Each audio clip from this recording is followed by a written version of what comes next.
The final shooting victim in the Uvalde shooting was laid to rest today. Layla Salazar was 11 years old. In her obituary, it said she loved when her grandmother treated her to after-school tacos and singing Sweet Child of Mine by Guns N' Roses in her grandpa's pickup truck.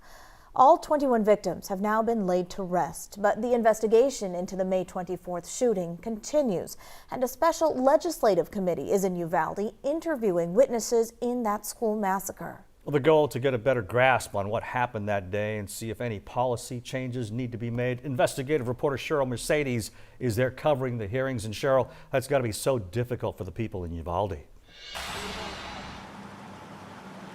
Indeed it is, just across the street from the memorial here at City Hall. That's where witnesses are showing up to testify, and we are getting a better idea of who that committee is talking to today.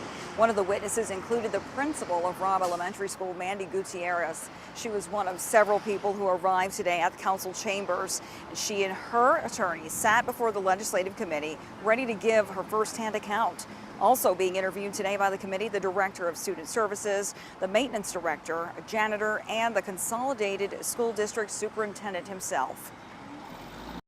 It was brave of you to be here and standing before us and giving us the opportunity to ask you questions so that we may learn from these experiences now at this point in time. While it may be painful to do that, I think that it will yield a better result and hopefully prevent situations like these from ever happening again.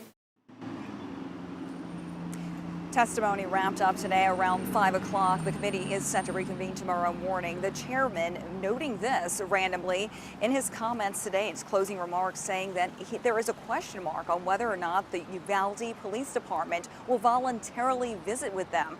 Noting here that the committee does have subpoena power. We are expected to get a list of the witnesses being interviewed by the committee sometime tomorrow morning. Reporting live in Uvalde, Cheryl Mercedes, KHOU 11 News. Cheryl, thank you so much.